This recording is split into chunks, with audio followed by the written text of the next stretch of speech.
اور بڑی آنکھ والی حوریں.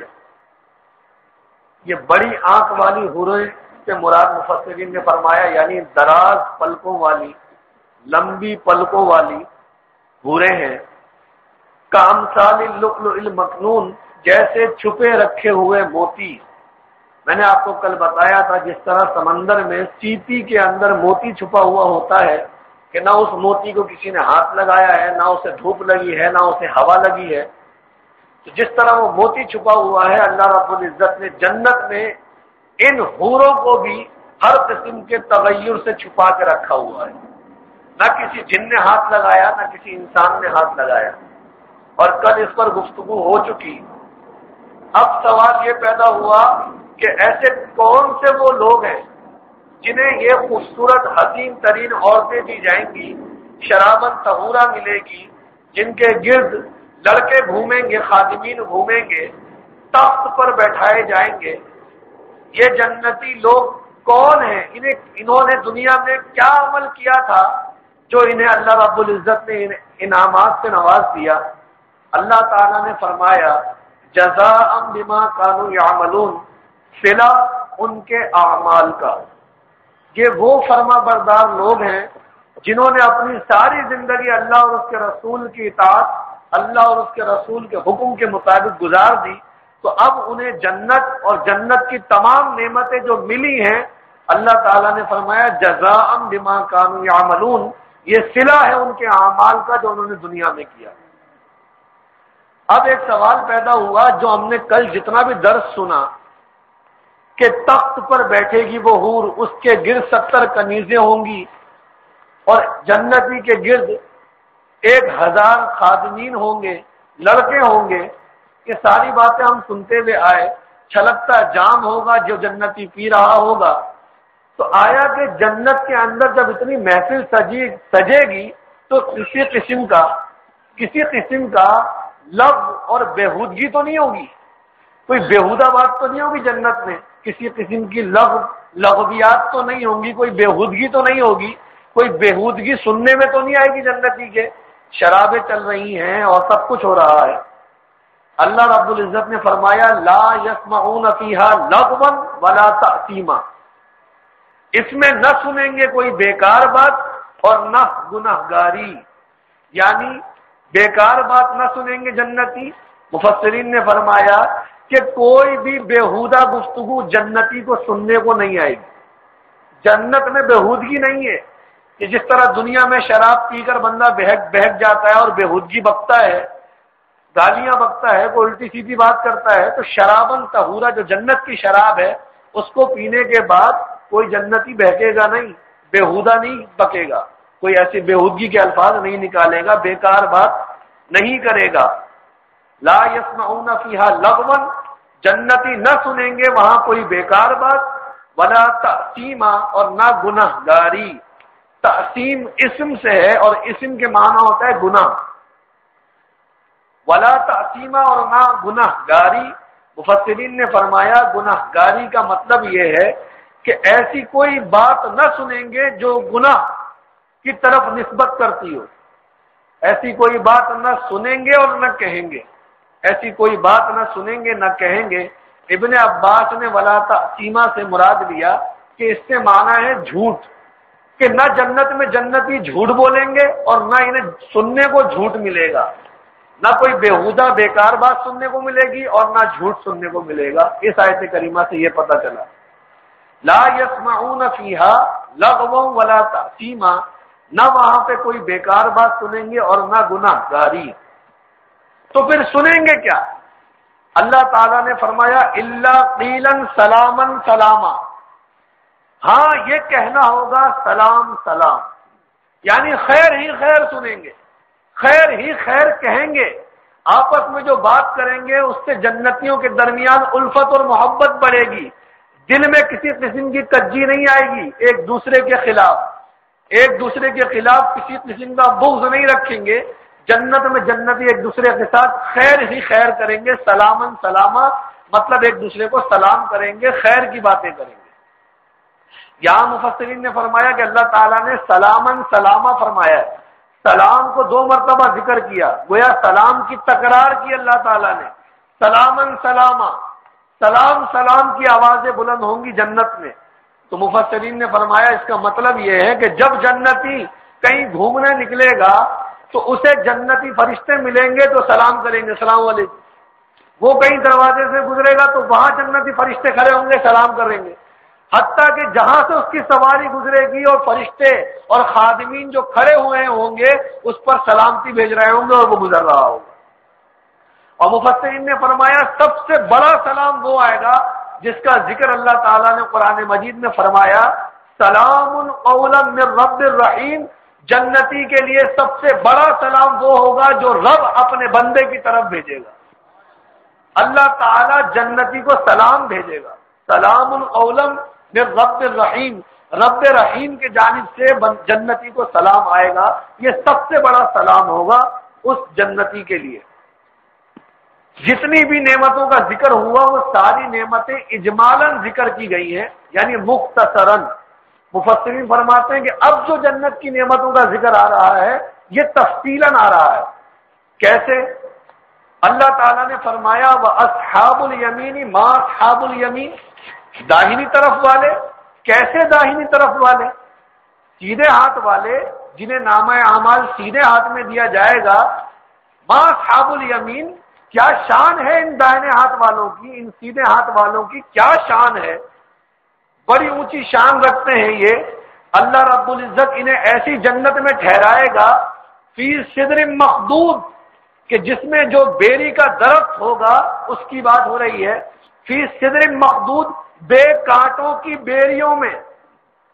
صدر، آپ نے واقعہ معراج سنا ہوگا تو آپ نے سنا ہوگا کہ حضور علیہ السلام 7 آسمان کے اوپر جب مقام سدرہ پر پہنچے، جب سدرۃ المنتہا پر پہنچے تو سدرہ کہتے ہیں بیری کو، منتہا کے معنی ہے جبریل امین کی حد ہے، وہ جبریل امین کا اینڈ ہے، وہ 7 آسمان کے اوپر جو سدرۃ المنتہا ہے جبریل امین اس سے اوپر نہیں جاتے، وہ اس سے نیچے ہی رہتے، اور پلک جھپکنے میں سدرۃ المنتہا سے زمین پر، پلک جھپکنے سے پہلے سدرہ پر جبریل امین کا آنا جانا ہے۔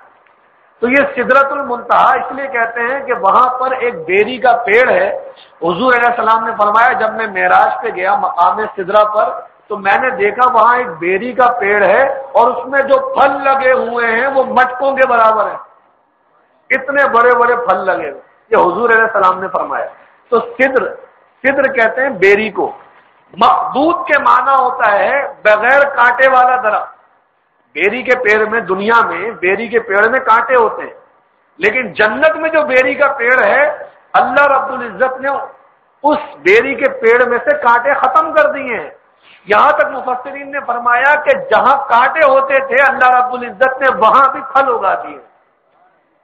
بیری کے پیڑ میں جہاں کانٹے نکلتے ہیں وہاں سے بھی پھل نکل گئے، اور نہ صرف ایک، مفسرین نے فرمایا ہر جگہ سے 2 پھل نکل گئے۔ یہ بیری کے پیڑ رکھا ہے اللہ رب العزت نے فی صدر مخدود، بے کانٹوں کی بیریوں میں۔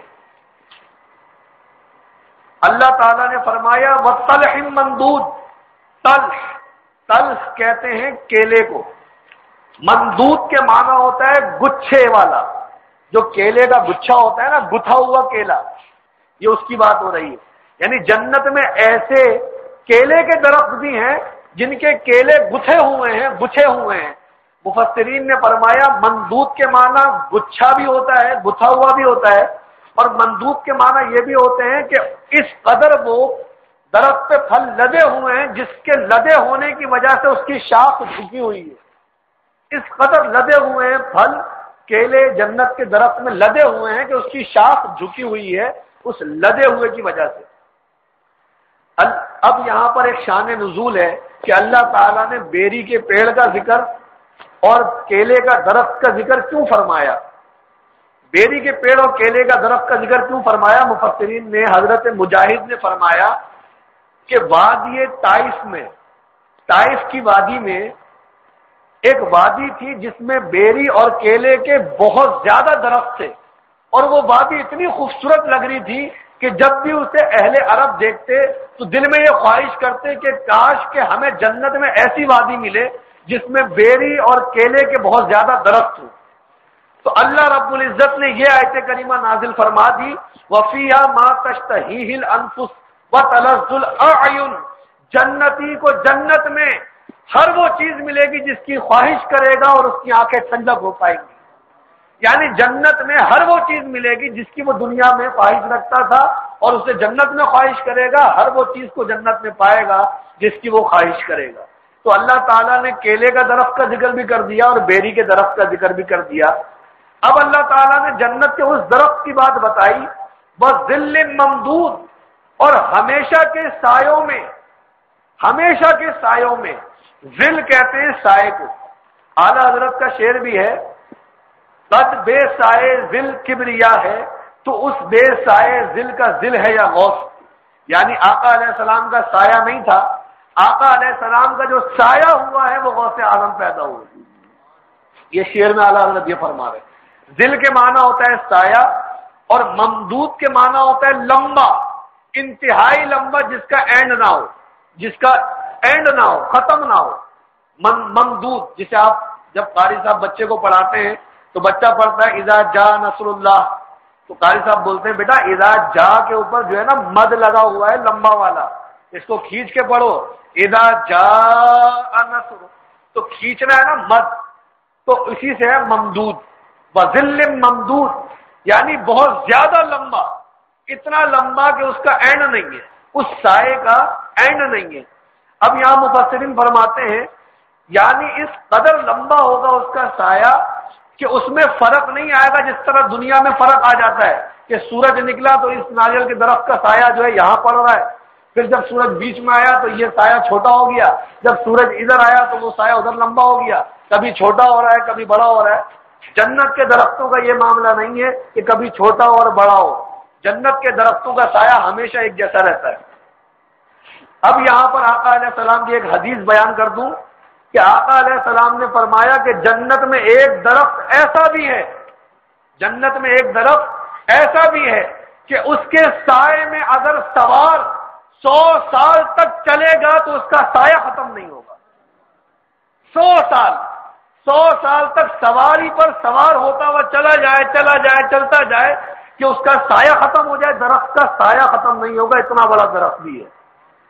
اب یہاں پہ ایک آخری بات اور بڑی پیاری بات ہے، ابن عباس سے مروی ہے، ابن عباس نے فرمایا کہ جب جنت میں جنتی ایک پنڈلی والے درخت پہ بیٹھیں گے، یعنی ایک پنڈلی والے درخت کا مطلب ہے کہ جو تنے والا درخت ہوتا ہے نا، جیسے ہمارا نیم کا درخت ہوتا ہے، آم کا درخت ہوتا ہے، جامن کا درخت ہوتا ہے، اس میں بیچ میں سے ایک تنا نکلتا ہے، اسے کہتے ہیں پنڈلی والا درخت۔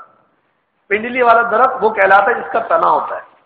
المختصر یہ سورہ رحمان میں سمجھا چکا ہوں۔ تو پنڈلی والے درخت یعنی جس کا تنا ہوتا ہے، اس درخت کے نیچے جنتی جنت میں بیٹھیں گے، حضرت ابن عباس فرماتے ہیں، اور دنیا کے کھیل کے بارے میں یاد کریں گے۔ آپس میں جنتی ایک دوسرے سے بات کر رہے ہیں کہ یار دنیا میں ہم فلاں کھیل کھیلتے تھے، دنیا میں ہم فلاں کھیل کھیلتے تھے، تو کاش کہ ہم جنت میں بھی وہی کھیل کھیلیں، جنت میں بھی وہی کھیل کھیلیں۔